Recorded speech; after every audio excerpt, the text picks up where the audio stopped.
Welcome to Global Citizen Life podcast. Today on the show, we have Jessilyn Persson. Thank you so much for joining us today. Well, thank you for having me. I'm excited to be here.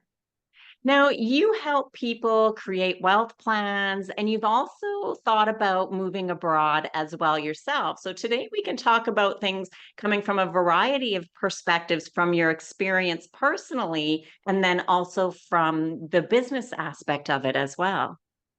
Absolutely. So let's start with you were planning to move abroad or going through the plans and considering it, but you didn't take the leap yet. I'll say yet.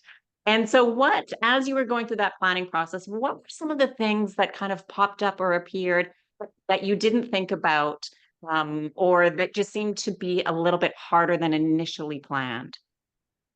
Yeah, so because I'm a little pickier, at first when I wanted to go abroad, we were looking at the States because I wanted to kind of keep it a little similar for my kiddos. And then we had all planned out where we were going to move. We were starting to tell people, starting to pack up life here. And then when we actually looked at costs, it was triple what we were expecting. Wow. And I understand it could have been partly timing because this was only a couple of years ago. So just as we're rolling out of COVID, costs went really sideways. And I think we were looking at, I think it was about 15,000 a month for rent. And that didn't include anything about schooling, traveling, getting there. And we're like food, and we're like, wow, this is not what we had originally budgeted. I think at that time we were hoping 7,000 a month to kind of cover our costs. And when we realized that cost and we did the quick math, we were going to go for 3 months. We're like, oh, we could just save up for a couple of years and put a deposit and own a property somewhere else. And then since then, we started exploring other countries. So maybe not just the US, because the dollar is pretty gross against the Canadian dollar. It is, and that makes a big difference.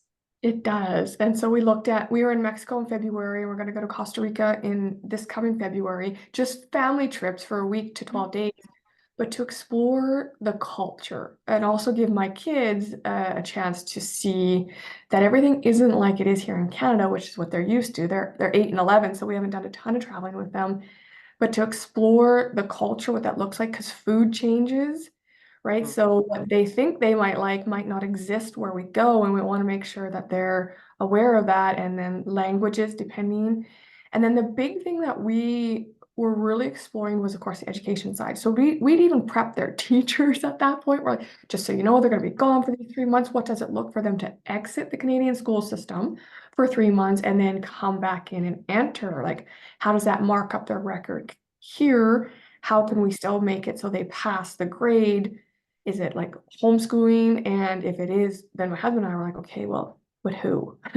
Who, like, are we going to hire someone who can help teach it? Is there something available online? How is it kind of least disruptive from their learning perspective, but still giving them the chance to enjoy the experience? Like we believe, of course, this is theory right now because we haven't tested it yet, that our kids could probably do everything they need to do in half a day of schooling with all the breaks they take in the library and all that. And they could just have the rest of the afternoon to play. But we still haven't quite lined up who's teaching them because they are 2 grades apart. So you can't necessarily just have one person teaching that. And how does that incorporate back into their grades for well, coming back into Canada and then passing into the next level? So that was probably one of the biggest challenges we were really looking into, to be like, okay, what's the easiest way for all of us to manage this, and move it forward? Yeah, it does become quite complicated, especially that way. It's a little bit different. I mean, the same questions too, but if you were going to be gone for a full school year, Mhm. or some people who then just relocate permanently. But the education system, it's very different in countries. And when I first left Canada, my daughter was 13, and we moved to Costa Rica. And so she was doing schooling there, but she was in full-time school while we were there.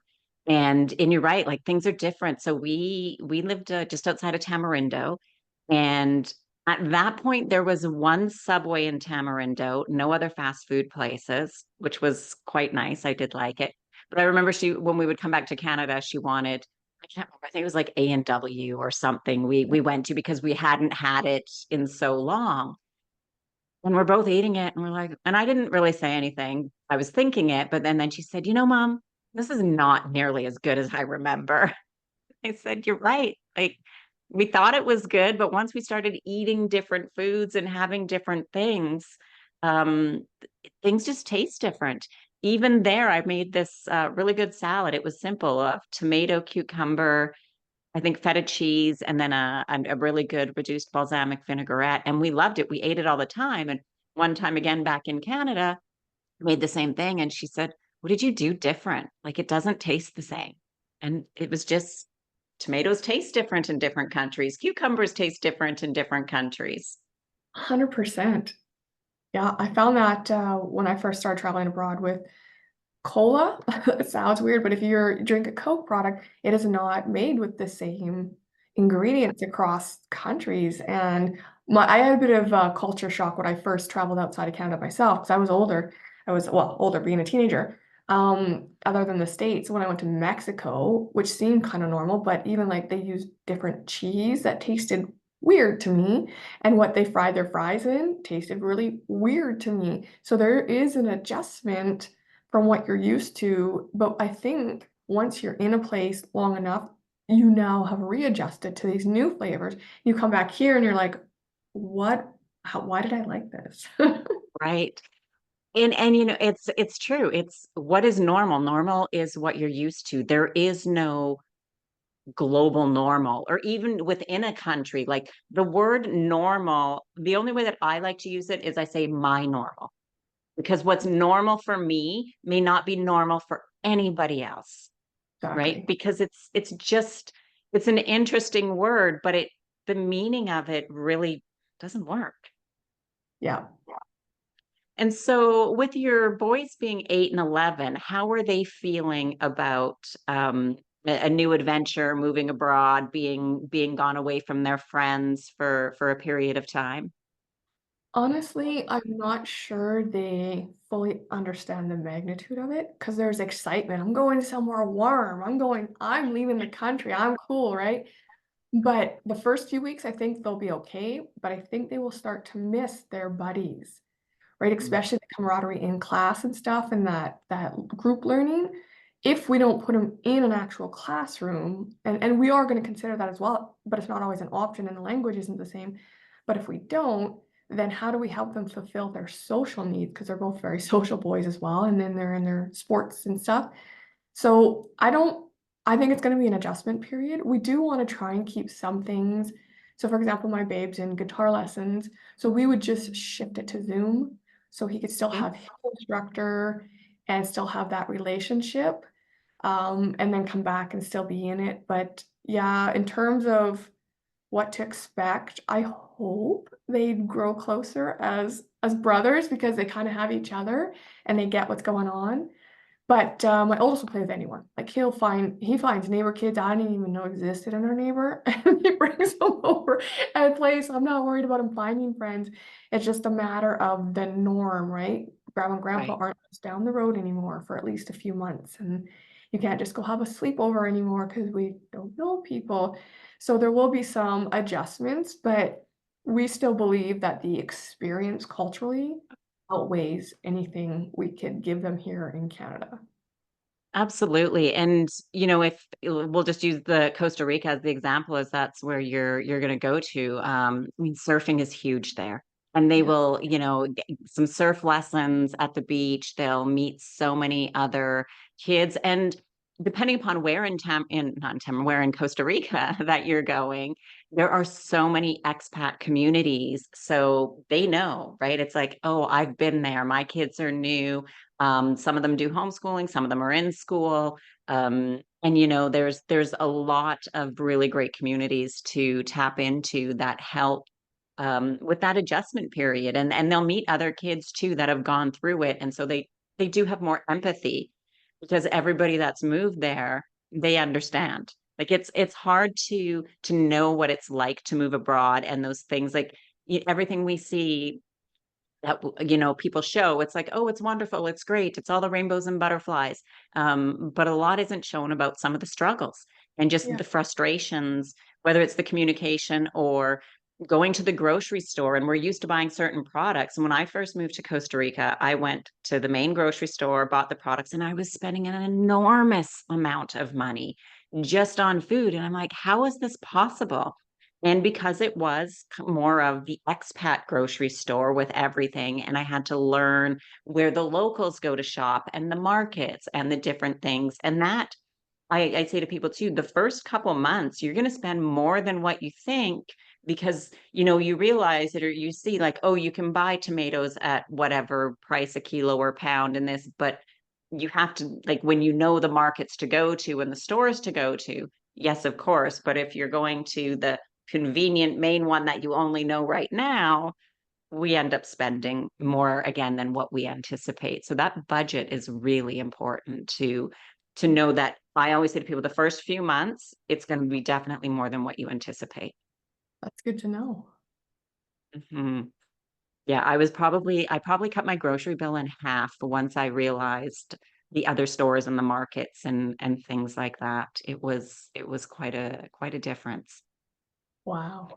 But at first though, at first I was like, it was part was convenience. I knew where the store was. It was convenience because I'm already dealing with the language barriers and how to do things. And um, I mean, one of the craziest things I was told when I first moved there was if your phone's not working, you have to call the phone company and let them know. I said, well, how do I call the phone company if my phone's not working, first of all? And they said, well, then you have to go there and let them know. So I said, okay. So of course, one day my phone's not working. So I go to the phone company. I'm like, yeah, my phone's not working. And he pulls it up and he said, well, you didn't pay your bill. And I said, oh, I'm like, oh, I'm sorry. I didn't get a bill in the mail. Like I haven't received anything. Kind of looks at me. He's like, no, you don't get a bill. You know you have your bill. And I said, well, no, I just moved here a little while ago. I didn't know. I don't get sent a bill. I said, no, you don't get sent a bill, but you know you have a bill. Like, okay, well, what day is my bill due? And he told me. So I thought, okay, well, I've been cut off. And I thought, well, how much is my bill? Like, how much do I owe? And he calculated it out to US dollars. He said, like $5. And I started laughing out loud. And that was my bad. And he looks at me like just rudely.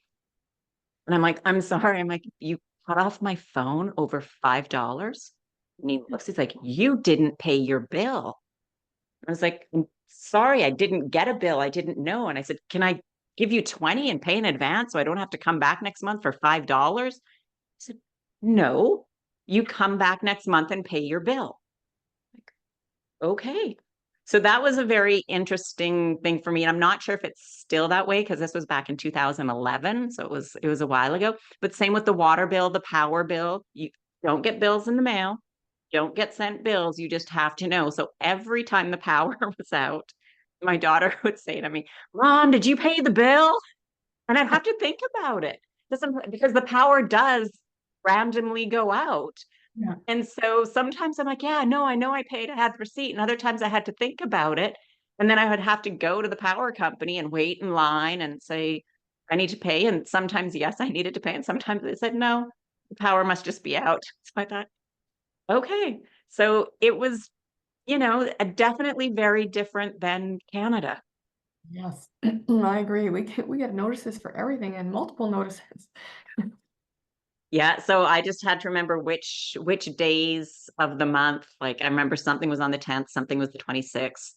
And this, 'cause they were so ingrained, like don't forget to pay, within those few days. But yeah, That's it's that's interesting because here in Canada, like we do get notices, like you said, but we also can line it up. So if I want to pay everything on the 5th of the month, I can go do that and then I don't have to remember all these random days.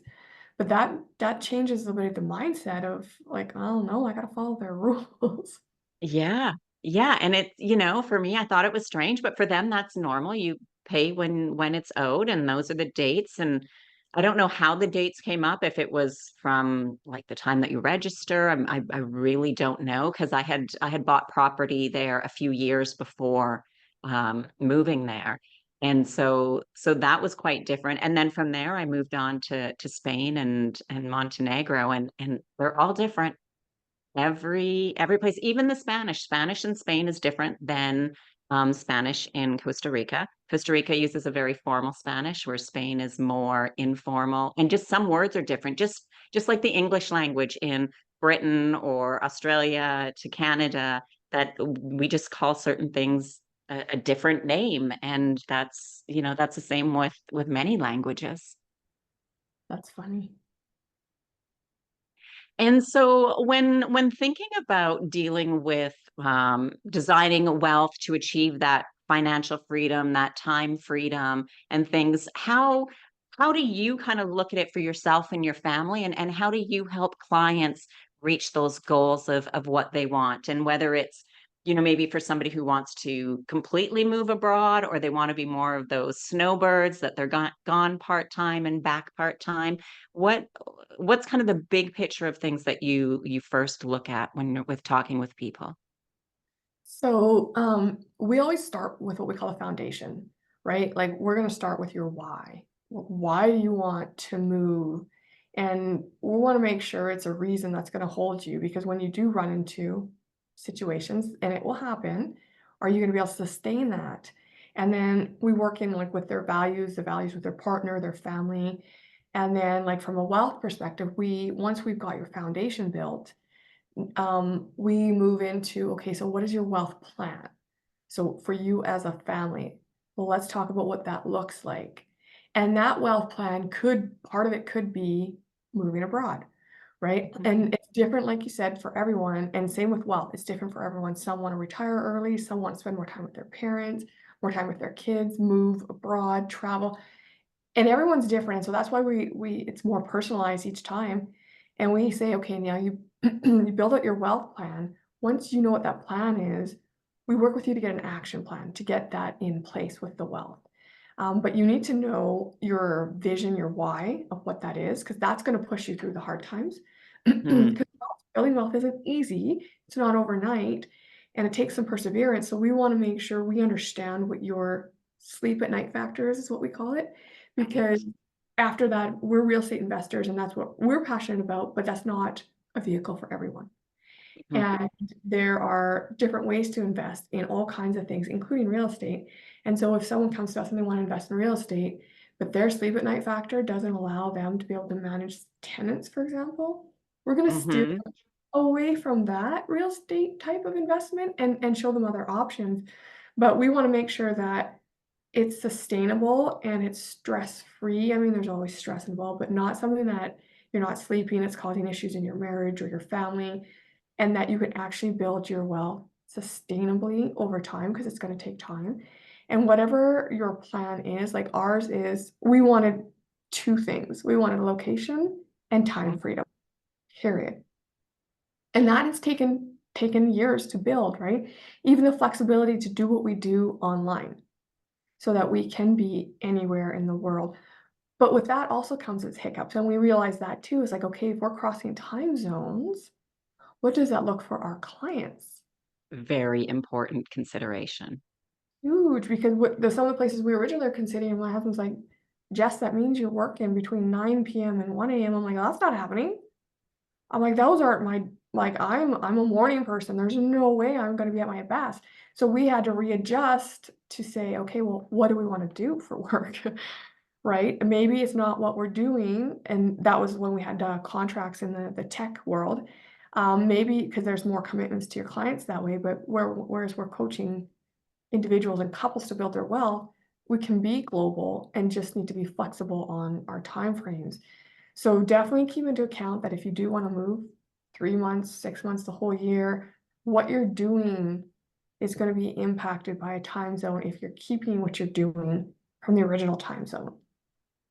Right. And that will wear on you. If you're like, yeah, I can work like 6 p.m. to midnight, you say that now. But if you have kids, there's a huge like incompatibility there when it comes, you want to go to their sports, you want to meet some of their friends, you want to go out for dinner with your wife. Like take those all into account because that is not sustainable long term. Right. Right. And it's really important, and I say that when I talk to people about moving abroad, with that, what kind of lifestyle do you want? and what's important to you. And sure, you might be able to do that kind of 6 till midnight if it's a short period of time. But as you said, it's not sustainable, especially if you have kids. Now, if you're single and you're by yourself, or it's just you and your girlfriend, boyfriend, husband, wife, partner, whichever it may be, and you're both on board for that because that's the lifestyle you're living, that's great, and that may work. But that's time zones is one of the biggest considerations that I tell people that, and then also, and it kind of goes with time zone, is also how far are you from your home city? Because if you need to get back for whatever reason, if you still say have a brick and mortar kind of company, somebody else is running it, things go on, you have to get back. You have family, you have friends, they get sick, Yeah. accidents happen, illnesses happen.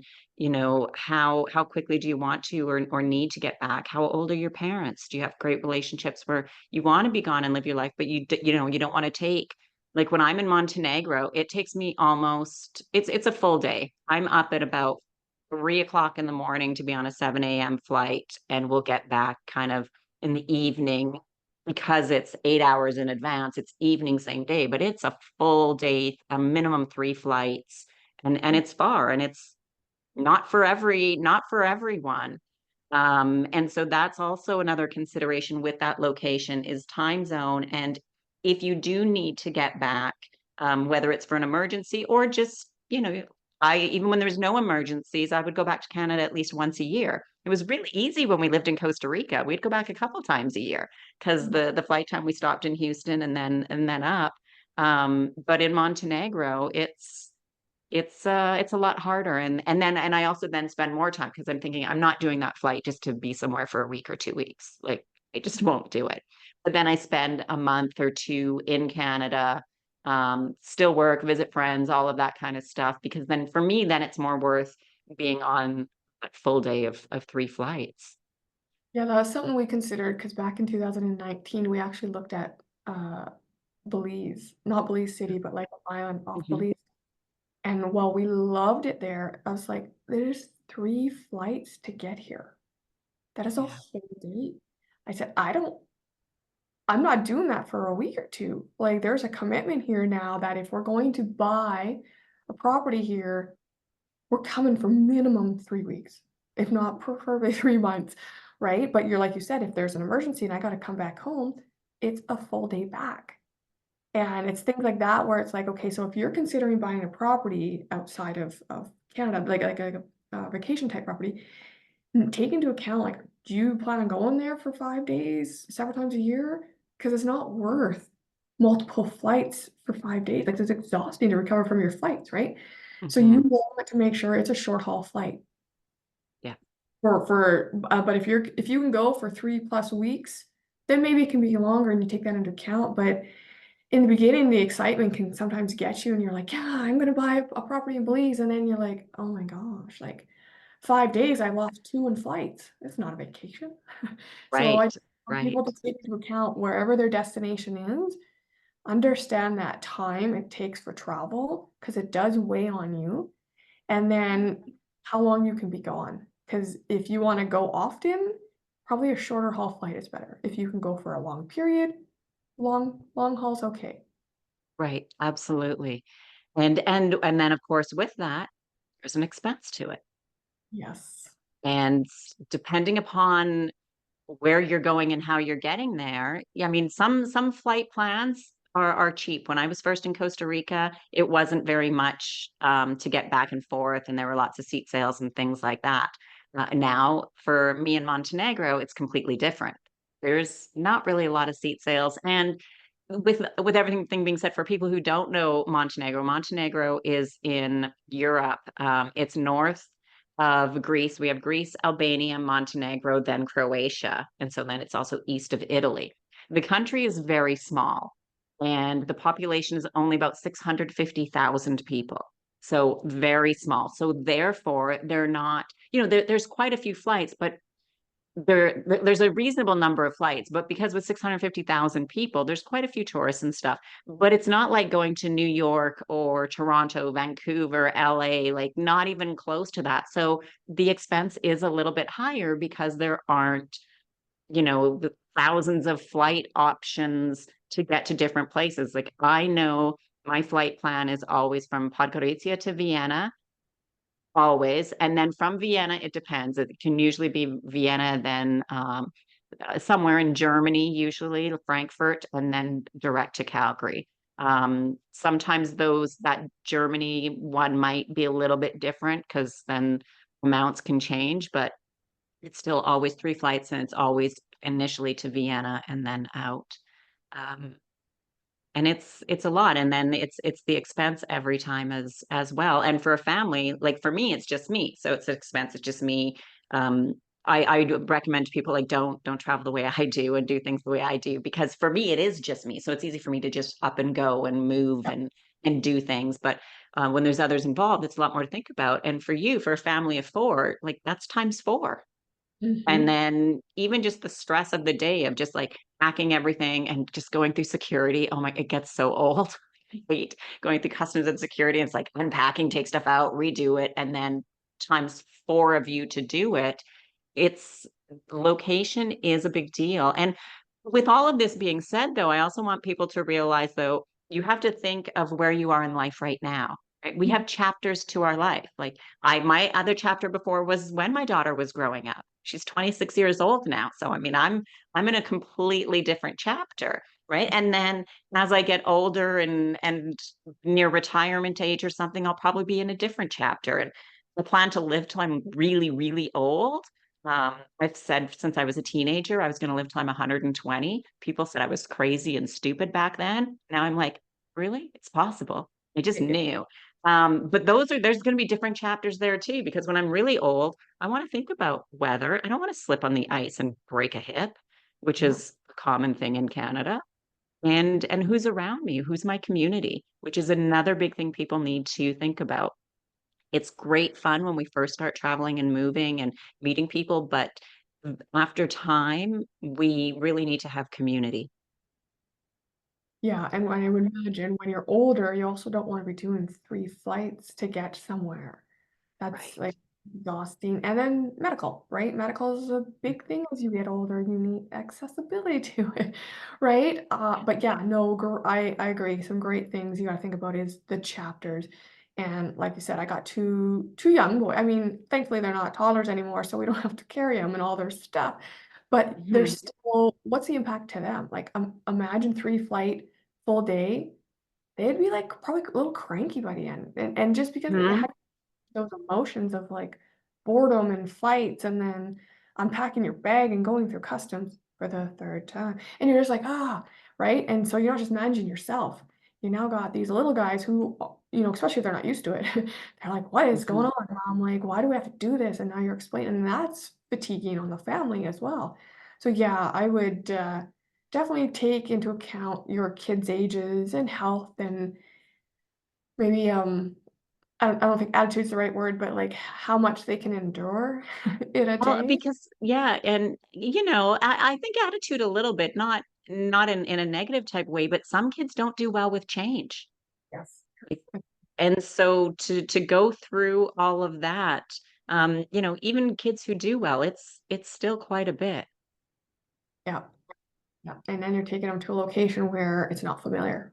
Even if they are good with change, it's like they don't have their comfort of everything. So that's a big shift for them that us as a parent have to have space to help them through. Right? So you want to make it easy for yourself, hence the shorter haul flights for me right now, so that I'm not cranky and overtired from red eyes and 3 flights or whatever, so that I can help my kids transition through whatever it is that they've got to get through. Hmm. And so right now you're going to be going to Costa Rica in February. That's the plan, to kind of do it as a scouting trip. And I always recommend too to people, you have to look at it, and I'm sure you know, with different eyes, right? Because if you're there, and we're anywhere for 3 weeks, even 4 weeks, when we know it's kind of that vacation, everything is wonderful and great. But we Mhm. have to think, can I live here? Can I do this every day? Because it's different when it's a week, 2 weeks, 3 weeks, and this is going to be daily life.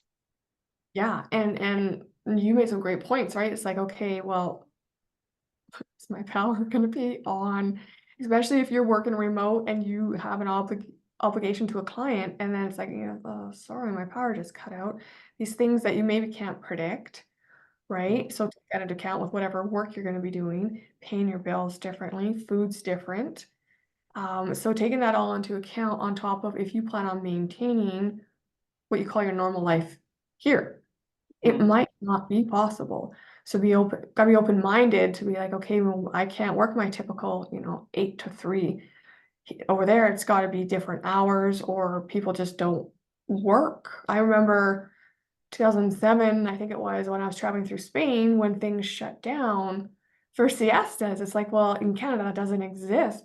So I wouldn't have planned for that, right? So, and that's just a vacation, so you adjust. But like you said, if you're living there and if you usually work in these certain hours, you might want to readjust your work day to work with what works in that country. When I was living in Spain, it was an adjustment. I would like to get up in the morning early, work for a few hours, and then in the afternoon go like grocery shopping, pay bills, go for a walk, kind of take a bit of a break, and then work again in the evening. And I don't like it took a long time because I wouldn't always be shopping and stuff and picking things up. And the main grocery store would be open in the afternoon, but banks were closed, some specialty shop things would be closed. So half the time I'd go to do stuff and I'd be like, oh, it's closed. I got to come back later. And then I had to kind of readjust. And just in Spain too, it's weird. Dinner's like 10 p.m., which Oh, is so late. So late.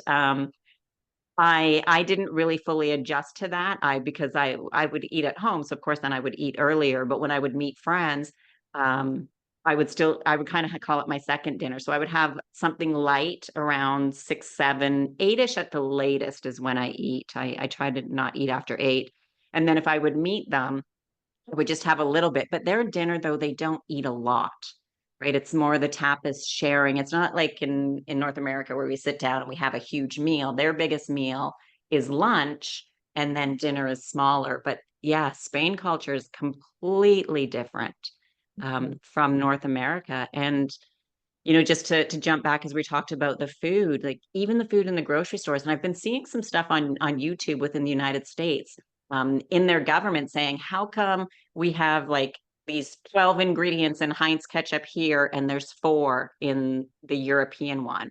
And why are we allowed all of this stuff in the products that we're buying in North America, which are banned in Europe? And so the quality of food is very different as well. I think from what I remember when I was traveling through Europe, things there just seemed a lot more natural. Singular ingredients or, if you're making a dish, you're adding each ingredient. There's no like, whereas in America, there's a lot of chemical in so many things. Yeah. So I love that about Europe. I did, and I've tried to incorporate it in my house when I cook because I cook a lot.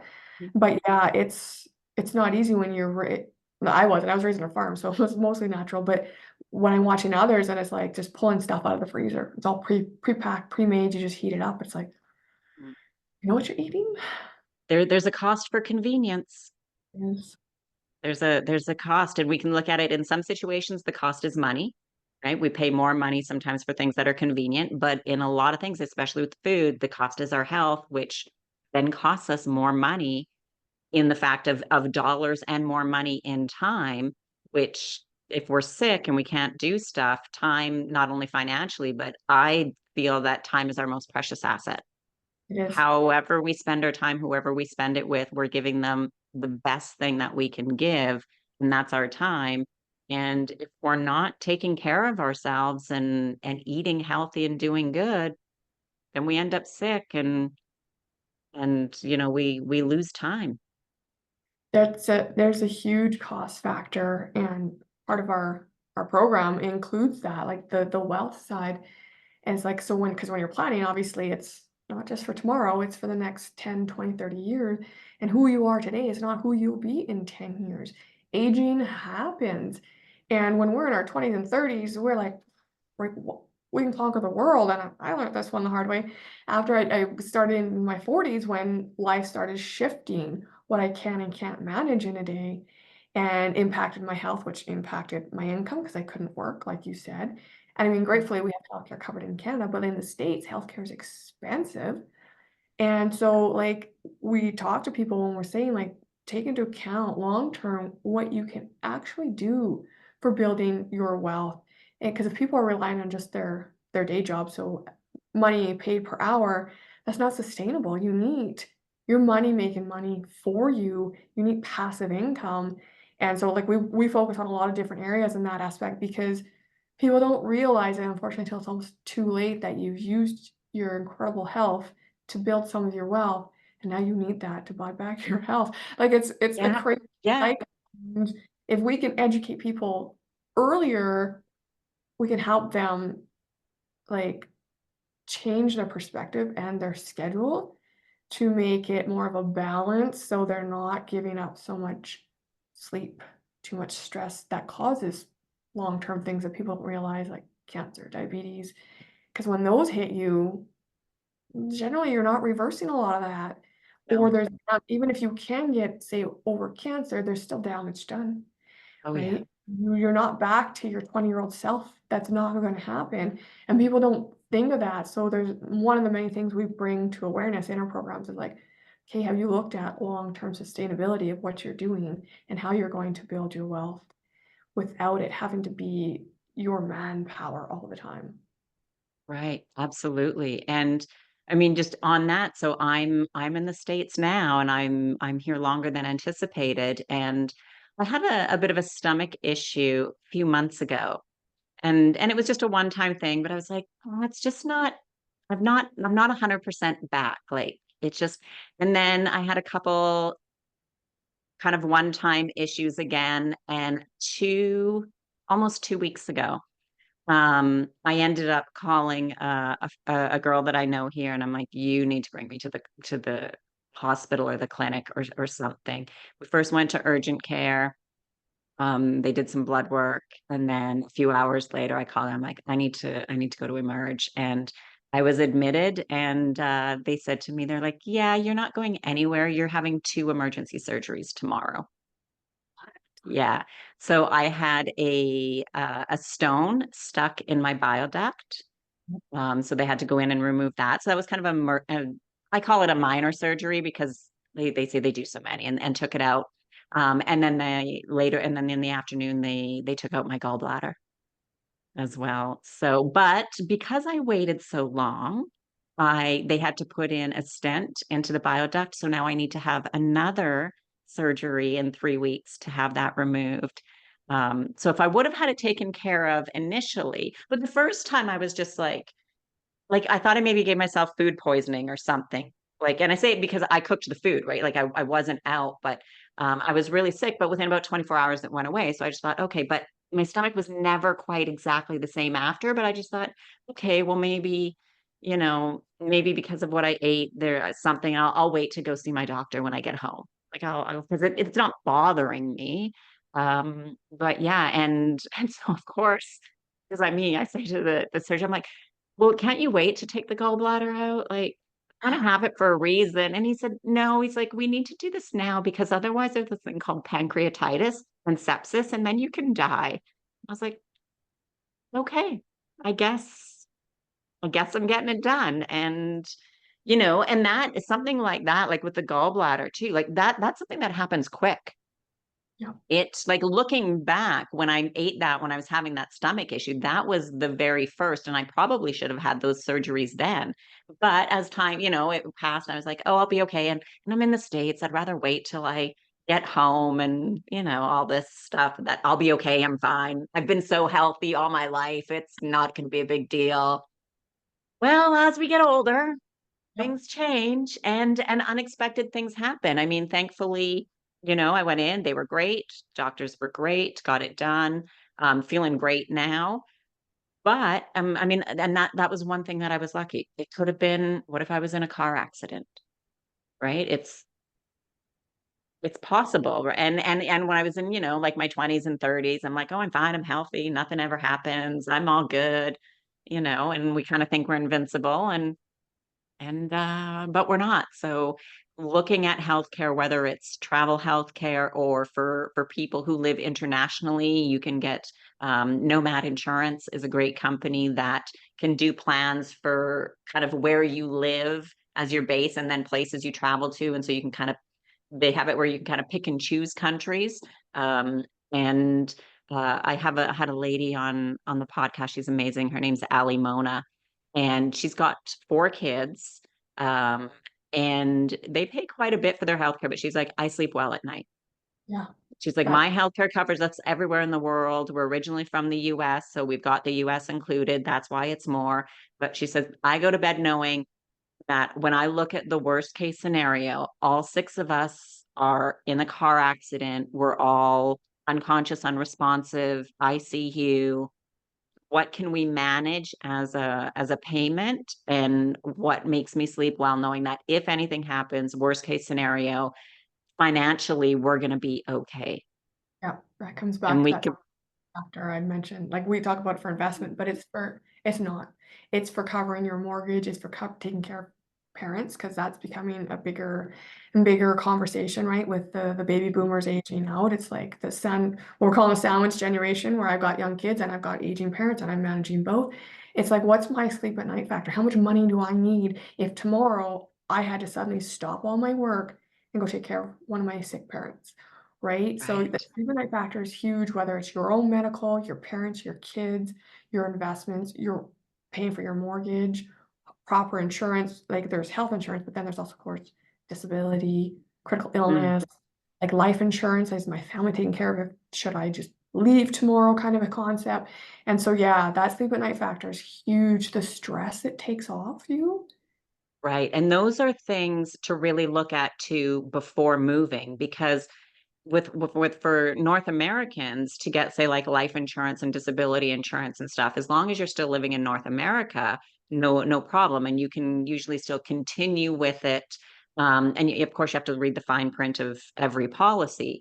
But if you're living a little bit more of a nomadic life and you're moving abroad, or you're like me, splitting time between a few countries, they're like, well, where do you live? And that's always the hardest question for me to answer. I'm like, well, I mean, I have citizenships here, I have residency here, I spend time here. I don't have like a home base where I live and spend the majority of my time. And so to have those things and look at those policies, because most times they're easier to get when you do have that solid base, you're living somewhere, but just make sure that they'll still cover you if you are moving abroad. So, what would be just some examples or some types of investments? Obviously, not telling people where to invest or how to invest, but what types of investments should people maybe kind of look at, um, so that they would get some type of either a return or something that'll growth, or some type of um, how do I want to say it? Some type of investment to help them. So if they're not working, they're still going to be making some money to hopefully cover some of their costs.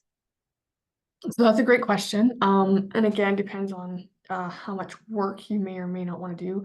As mentioned, we are huge believers in real estate. So we do have your typical kind of brick and mortar. We have suited houses or duplexes, as I think they're called in the States. Mhm. But we also are diversified. So there are investments. It's like a REIT, a real estate Yep. investment trust. So it's investments backed by real estate. So you're still invested in real estate, but it's hands off. It's managed. Mm. And it just, you do your investment once you qualify for certain things, and then it's managed for you and you can make your return. That's probably the easiest solution if you don't want to be managing what we call toilets and tenants, right? But there'll be different returns based on what your investment needs are. So you can make a little more on your brick and mortar, but you're also putting in the sweat equity, unless of course you outsource the property management, then there's costs. So we highly recommend you look at why you want to build your wealth, what it's going to bring you, what you're willing to do and not do. Be very Mm. honest, because a lot of people are like, oh, I can do this, and then they get it and they're like, no, It's like you should review that before you invest in whatever it's going to be and accept both sides of the coin. So whatever you're going to invest in, yeah, we all want the big windfall, but are you okay with the loss? Right? Because Mm, different investments have different risks. So know what those risks are going in and go in accepting the worst case. So you can right. always rebuild from there. But if you're expecting the best case and the worst case happens, you set yourself back. Absolutely. And I mean, I rented my house in Canada when I first left for a while, and sometimes it was great. I had great tenants, no issues. Sometimes it was good, and then sometimes it wasn't. And when you're abroad, if you're counting on friends and family, if it's a couple of things here and there, they can help out most times. But as you said, it's a lot harder when you're managing tenants and toilets. As you said, especially if you're going to be abroad, and unless, as you said as well, that you're going to pay somebody, but then realize that you're not going to have that income, and then you have to make sure those numbers work. Because a lot of times you'll be like, okay, well, I'm making a little bit, but then, of course, real estate's going to go up, which it also goes down. But and to think of that, and then you don't want it then costing you every month, because over time you don't want to be in a situation where then you need money and you have to sell, and if the market's down, now you're really at a loss. And so Mhm. that's with real estate, it's generally it does go up, but it doesn't always go up. And we need to look at that. I have now some of those REITs where I invest in real estate, but I'm completely hands off, and I love that. Sure, my return probably isn't as much as it was owning the actual building, but I mean, again, it depends. I always say though, when I invest, that money's spent, it's Yeah. gone. Hopefully one day I get it back, and even bonus if I get more back. Yes. But there's so many different things out there. I've invested in wine and fine art and real estate, and um, a lot of the things that I have, I'm very hands off. So with the wine, for example, I basically give a company money. They know wine very good. They buy it, they store it. When the time comes, they sell it, and they take a percentage. And I'm okay with that because I think if they don't pick the right wine, they're not making money either. Like if I'm not making money, they're not making money. And I don't have to worry about it. With that, it is. If I want it for myself, I can give them their fees or what they would have made the value of what it's worth, and I could keep it and have it for myself. Or when the time comes and I want to sell, I just let them know, and they sell it for whatever the market value is, and we go from there. So there's, and I hear about people with like trading cards and sports memorabilia. And there was one I recently read about with like old, like really old iconic cars that people buy shares of, and then the the kind of whoever's managing the vehicle, like it's used in commercials and TV episodes, and then that's how people make a return on the investment, as well as the value of the car goes up over time. And really, when you really look into research, there's a lot of different opportunities, but you just have to know, as you said, what is your goal? What are you looking for? What works for you? And be aware that you could lose it all. Like the only investment, there's never a guarantee. Yeah, I agree. So, to wrap things up with some final thoughts, what would be some advice that you would give people that are, planning the move abroad, whether it's in a short period of time or a long period of time? And what kind of wealth management things are kind of really overlooked that you think that they really should consider? So, we can say plan, but some people just aren't like, no, I'm gonna jump out the chute, out the plane without the parachute. That's But me. if you're not going to do a lot of planning, make sure you got your basics, like the legality side of things checked out, because that's gonna be the worst case, I think. You going somewhere and realizing you don't have all the proper paperwork, the documents, or whatever it is to live where you want to go, and vice versa. So like if you're planning on doing your job here, current job here or there, is your company okay? Like get your approvals and everything in advance.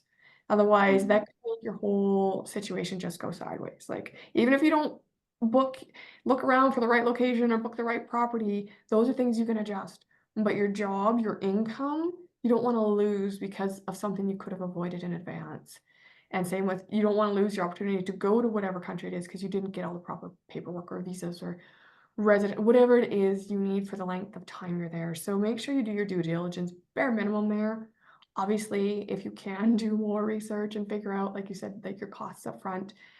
If your kids are going in school, like, are you going to put them actually physically in the school there? And can you? Like, have you looked into those rules? And if not, what's your backup plan? Because having kids at home, it's not a backup plan if you have to work full time, right? So just really be prepared when it comes to like your shift in wherever you're going for however long you're going. And then in terms of wealth, again, plan for that move. So if you plan to work while you're abroad, great. What does that look like? So if you plan on going there and then getting a job, not as easy as you think. I tried that in Sweden back in 2008, right? 7 weeks later, I still had nothing and I flew back to Canada. So have your job lined up there. If you're planning on keeping this job, that's great. You know, that might be actually ideal, and maybe just shift your time a little bit. Like maybe not working 40 hours, maybe work 20 for the as long as you're gone if your company will allow you. But you don't want that income to be gone because you can't predict certain things when you're abroad of expenses coming up. Also, you never want your main income to dry up unless you're fully financially indestructible. But you always want to be putting money aside as well for whatever investments that's going to be. We always recommend having money from whatever income you've got put aside. And then from a wealth perspective, of course, our goal is freedom. You find ways to make your money work for you so you don't have to work so hard for your money later. That's the biggest advice. Find out your why and then get you some vehicles that make your money work for you so you can enjoy your location, wherever that's going to be, without having to stress about how you're going to pay for it all or where your money's coming from or what's going to happen when you get home if you don't have income coming in. Right. And so, Jessilyn, I mean, we could talk so long about so many things. And if people wanted to get in touch with you and to work with you, because you kind of have both experiences, you were going through the plan and realized all of those things that we initially don't really think about, or we realize there's price increases. And when we look at something 2 years ago compared to now, not the same price. So to help people kind of plan and build up whether they want to move abroad, or if, maybe not, maybe they're still staying where they're at, or they're thinking maybe in 5 years, how could they get in touch with you to help them build a really good wealth plan that suits them? So you can go to our website, Discover Life by Design, and all our social handles are Discover Life by Design as well. And so you can connect with us there. But if you just want tidbits of information on how to build your wealth and how to get on board with your partner, Life by Design is our podcast and it's available on all platforms. And we send that out every 2 weeks. So we're always happy to share and give advice. Perfect. And we'll make sure that we have all of those links in the show notes to make everything easy for ever listeners. So thank you very much for your time. I really appreciate it. Thank you for having me.